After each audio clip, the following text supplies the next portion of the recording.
Senadyan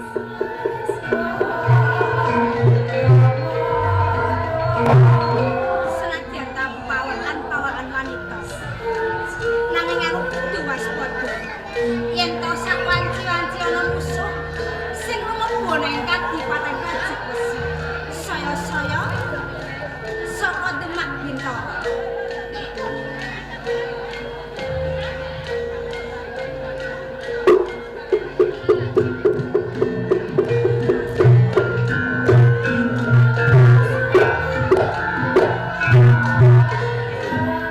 Sapa jenengmu?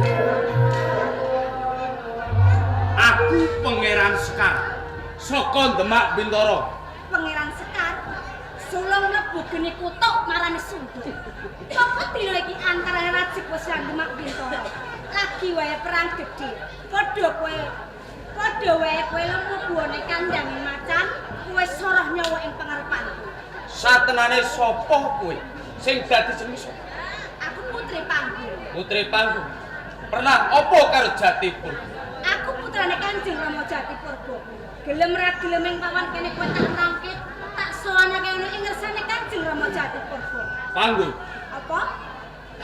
Satenane wong tuamu kuwi luput, wong tuamu kleru. Jalaran wis wani balela saka Demak Bintoro. Saya kae dudu perkaramu, kae perkarane wong tuamu. Ya gene kowe melu-melu perkara iki. Satenane aku mlebu ning Taman Sari, Kadipaten Rajuk Wesi. Aku kepengin nyipta bedamen antaraning Rajuk Wesi lan Demak Bintoro. Nyipta bedana sing mbok karepke apa? Apa kowe ra ngelingi nalikane Rajuk Wesi lan Demak Bintoro tuwuh perang kang gedhe, nuwuhake korban kang ora sethithik, ora mung bondo donya, uga nyawa. Akeh bocah cilik padha tetangisan mergo ditinggal mati karo wong tuane. Akeh wong wadon dadi rondo, jalan tinggal mati karo wong tuane. Kabeh mau kejemeng perang. Kowe iki putra pengayoman ana Kadipaten Rajuk Wesi. Apa karo mengo karo kawula ning Kadipaten Rajuk Wesi? Yen perang iki ora enggal disabeh. Mbok elingo. Nyuwun pangapunten Jeng Pangeran.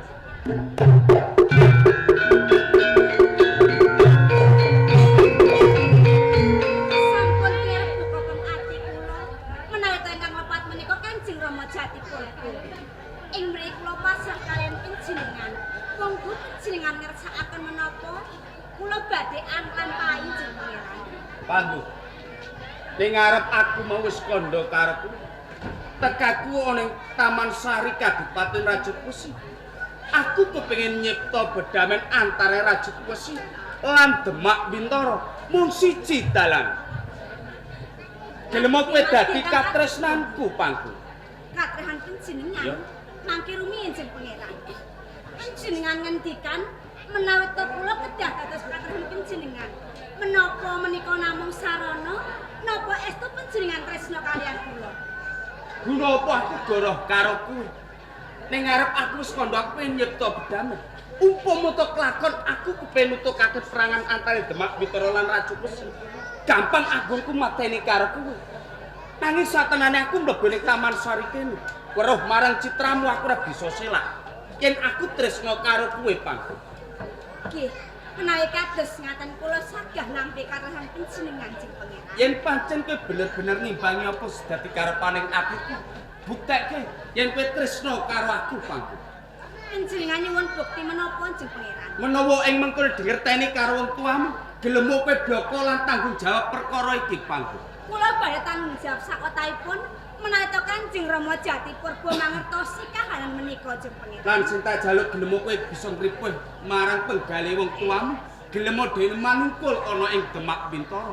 Jalaran yen dhewekne bali lo Demak Bintoro, kuwi bakal nuwuhake korban kang ora sithik, Panggu. Nggih.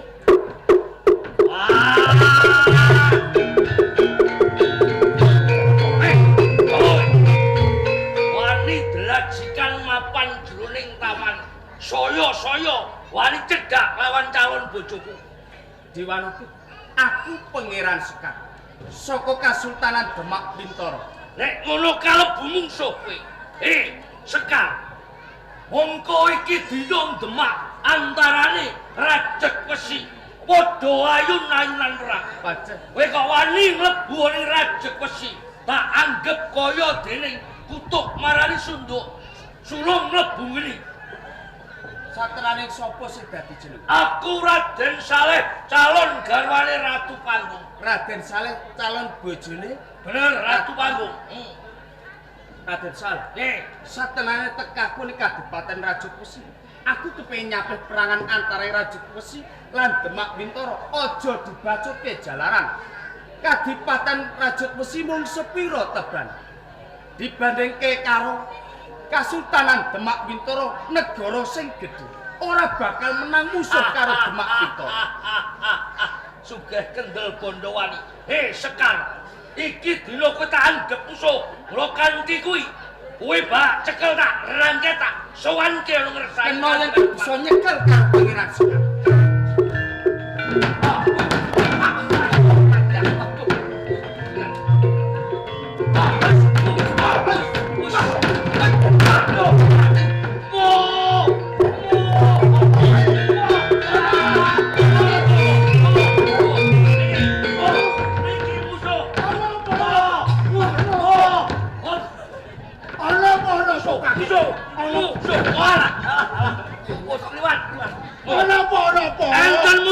Enten musuh. Nanti kaget. Niki musuhe. Lho ya, sandang penganggone ora padha iki apa? Lah nggih. Diwanoto. Aku Pangeran Sekar saka Demak Bintoro, putrane Rama Sultan Patah. Putra Sultan Patah. Igampati kowe. Kula kalah ya. Soroh nyawa kowe kalah. Kula kalah. Lho ngono kok petundang-petundung. Paman, bahaya itu menapa pensiningan paman? Menika mangsa Gusti Bu. Mboten. Lho kok mboten? Pangeran Sekar sak menika sampun dados katresnan kula. Lho, Mboten niku sinten sing mboten serik. Wonten menapa? Lho sampean iki jodoke kali anak kula. Lho kok malah pacangan? Kula dipun jodokaken kalian Raden Saleh. Lah nggih. Ingkang jodoke lagi panjenengan to? Kalih Kang Rama. Nggih, lah sumangga panjenengan lampahi kalian Kanjeng Rama kemawon to, Paman. Pun wonten nggih. Nggih. Kula pradulke Kanjeng Rama lho. Monggo. Adipati Jati Purba lho. Musane lho.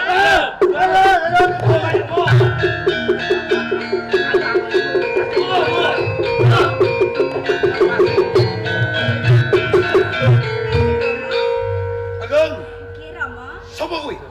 Pangeran Sekar saking Demak Bintoro. Panjal maneh iso. Wis mawon.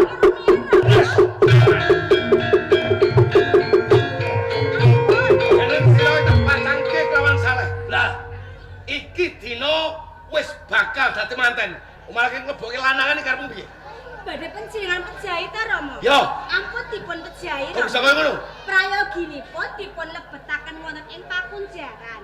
Dasare? Sithik mboko sithik dipun dangu menapa karingkian wonten ing Kasultanan Demak Bintoro. Wah, yen mongkal dhewekne didang orang aku dipiloro suwe-suwe bakal ngaku. Lah. Ngendi dununge kerangkane Kasultanan Demak Bintoro. Bintoro. Pokoke salah kowe panggilan. Ora saka lebokke. lah sinten? Aku wis pinter nglebokke. Ya dalah. Wis ora apa-apa Saleh. Pripun? Sabar. Sing baku jaga-jaga tentreming Kadipaten Rajek Wesi. Oh ngaten nggih, ngestu. Pindake. Lah sedika ayo. Wis mengko Jadi senopati gula-guling Kadipaten Rajek Wesi.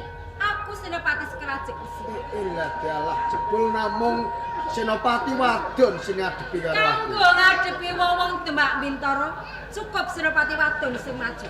Sapa kowe di sana? Aku Pangeran Trenggono saka Kasultanan Demak Bintoro.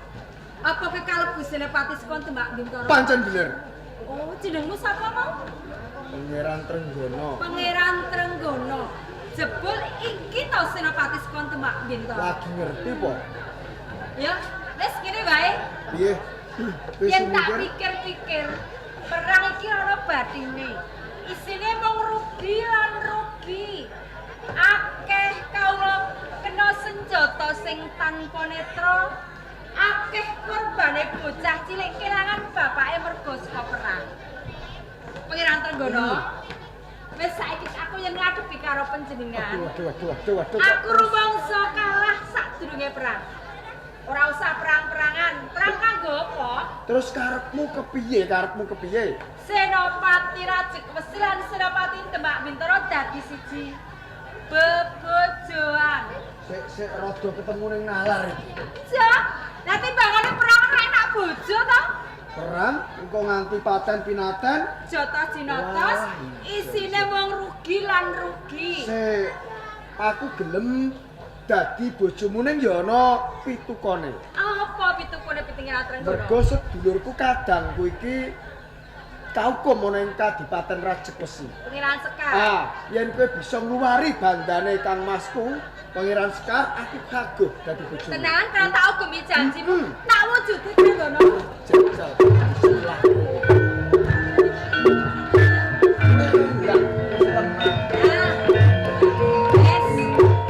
Ya, Trenggon. Sanaya Trenggon. Ora mangkat sedulur rada. Satemane gumun sajroning atiku. Nalikane aku mapan ana ing pakunjaran Kadipaten Rajek Wesi, ana salah sawijining wanita ngluwari bebandanku. Satemane kuwi sapa? Menika wanitanipun. Nah, Kula Sekar Dewi, Sekar katanya Kang Mas Dewi. Adipati Jatipur Wonten Rajek Wesi. Sekar Dewi. Nggih, Kadange Dipati Jatipurba. kados ngaten. Kok nganti kuwi bisa ngluwari karo aku? Tah mongko aku musuh menggawe kadangmu Jatipurba. Sedaya menika wit pamundhut kadang panjenengan nggih Kanjeng Pangeran Trenggono. Kula ajeng dipek bojo, ning syaraten ngluwari sampean, lha ku ya iso gampang to? Bobote kangge ngluwari panjenengan Kang Mas. Kyai Trenggono, Cih, yen kaya ngono aku matur nuwun karo sliramu jalaran, wis kok luwari saka pakunjaran Kadipaten Rajek Wesi. Ingkang bagus. Pangeran Sekar. Nggih, jenengan pamit. Ya tepung wonten purunan. Ora usah nuwun. Cek keluarga Rajek Wesi iki pulun aku ya ponakanku. Lah enten sambungane napa kali Kang Iki Mas? ya dadi katresnanku. Dan menika sinten Bibi? Iki Kanjeng Pangeran Trenggono saka Demak Bintoro, nggih. Tapi napa kali panjenengan Jeng Pangeran? Kae kadangku nom. Pangeran Trenggono. Calon bojoku. Oh, calon. Lah Bibi wis tuwa kaya ngene ra digolekno bojo ya golek dhewe. Neng iki ndadekake bingung. Pripun Kang Mas? Umpama kelakon omah-omah yen duweni putra. Iki banjur kepiye yen wuh? Iki Sing enom sing nom. entuk tuwa. Nah. Sing tuwa entuk Entuk enom. nom. Dalah. Jadung kepuntir wis ora puntir. apa-apa. Wis ora dadi boyo Sing pamit baku kok. aku duwe bojo ngono lho. Sing bakune bisa nyipta pedhamen antara Rajek Wesi lan Demak Bintoro.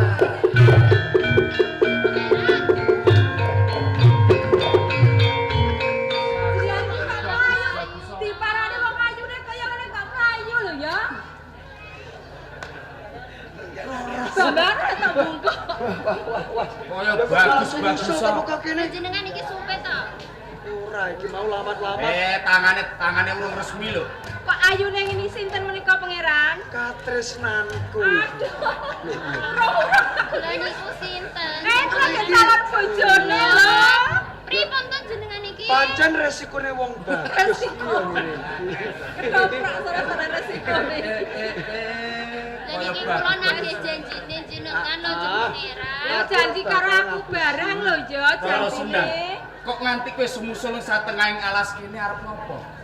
Kula badhe mari kene iki lho saka Gentong Silaton. Gentong Silaton iku wonten Kasultanan Demak Bintoro. Gentong Silaton. Bentuk agung ana ing Demak Bintoro saiki wis ana ing tangan.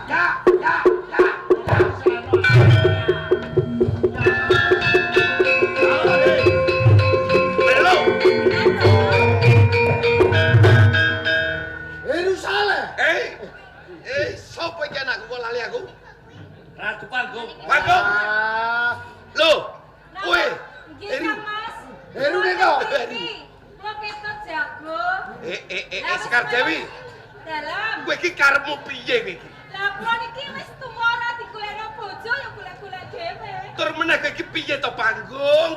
Pripun Rama? Ngerti to Sekar iki panjalmaning musuh. Mongko Rama iki duwe angen-angen pengen balekke kejayan ana Majapahit. Iki anak patah, Heru Trenggono kae. Jati Purba. Cetha yen to putra lan kadamu wis manungkul ing Demak Bintara. Tek jaluk kowe uga manungkul ana ing Demak Bintara. Ora usah kok bacutke perang antarané Demak lan Rajabesi.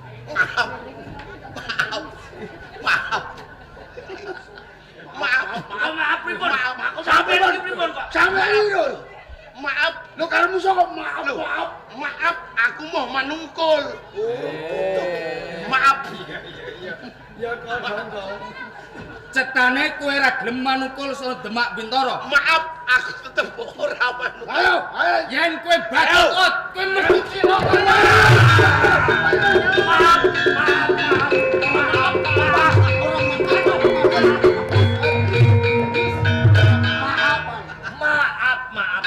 Metu musuhe kok diandanmu kowe samanmu ngopo kowe? Maaf. Saya minta maaf.